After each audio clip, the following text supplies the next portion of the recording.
Hello and welcome to episode 6 of Tales from the Cottage. I'm narrator and voice actor Rebecca McKernan. And firstly, let me apologise for the background noise that you are very likely to hear in this video. My next door neighbours have decided to basically tear down their house. If you're lucky, you'll get to hear them singing latest renditions, latest 80s greatest hits.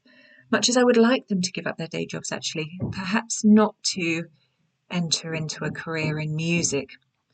But all of that is by the by. I would like to share with you today the latest offering from Elizabeth Holland. It is the Cornish Vintage Dress Shop, and it's a series of books which celebrate all things vintage in a little Cornish seaside village. And you might guess, oh, there's my boiler. Very sorry. Ever the professional. And audio editor, not video editor, so this is going to stay as is. As I was saying, you might have guessed, this is all things dresses and clothes, vintage clothes in general. Let me read to you the back. Escape to Cornwall with Rosemary Witham and step inside the Cornish Vintage Dress Shop. Nestled amongst the cobbled streets of Ives-on-Sea is Rosie's Cornish Vintage Dress Shop. You try saying that a couple of times quickly. Rosie, a 20-something redhead, has left behind her cheating ex-husband and is pursuing her love for reviving pre-loved clothes and their memories. Surrounded by vintage garments and her new friends, Rosie is adjusting to single life when Matt turns up on her doorstep. With his brand new suits and crazy ex-girlfriend, Rosie's life is about to be turned upside down.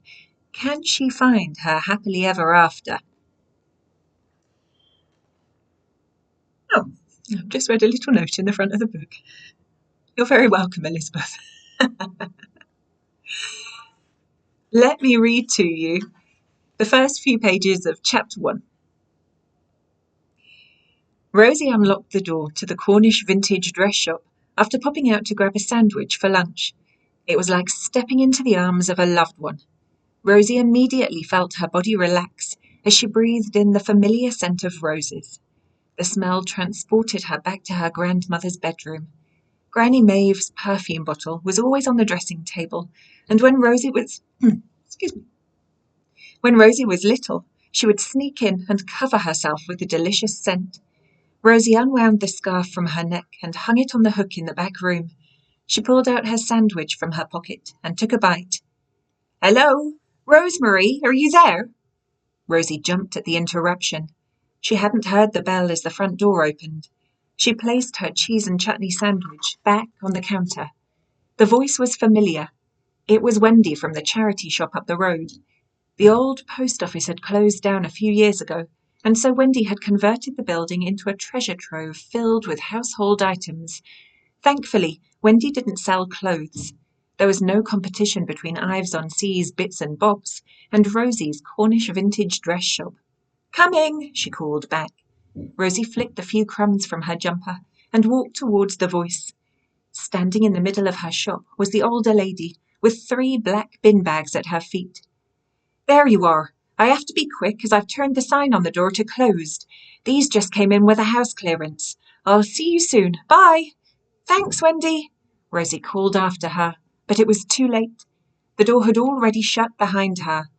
Wendy often dropped off clothes that came in with a house clearance, and in return, Rosie would give her any unexpected household items that appeared in her auction purchases. They supported each other. All thoughts of her lunch disappeared as Rosie's eyes settled on the bags in front of her, each one filled to the brim with strangers' treasures. She was itching to dive in and look at them.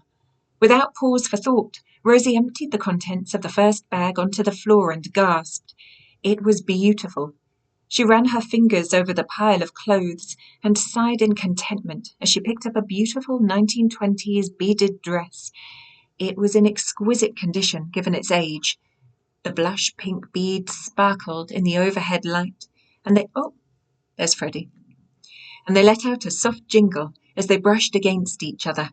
A handful of them showed signs of wear, but Rosie loved that. It showed that the dress had lived a life. It saddened Rosie to think she would never know the history behind it. Who had worn it? What parties had it been worn to? Rosie forced herself to put the dress back down and return her attention to the other items of clothing. Each piece was special in its own way. The black leather driving gloves to the fur stole. Although Rosie could appreciate the beauty of vintage furs, she refused to sell them in her shop. She would contact her buyer and they would collect them shortly. It's like a full stop. That was the first few pages of Elizabeth Holland's The Cornish Vintage Dress Shop. You can listen to that on Audible, Amazon and iTunes, and I assure you the audio has less background noise in than this video does. If you like a cozy romance with a happy ever after, this is a nice little choice for you. It's good beach reading as well if you're looking for something for your summer holidays, or just sitting inside and trying to escape the rain, as I regularly do, living in the valleys of South Wales. Anyway, I am author. Who am I? Author, and no, that's not what I meant to say. This is the author. I'm the narrator. I am voiceover artist and actor Rebecca McKernan, and I look forward to being with you on the next episode.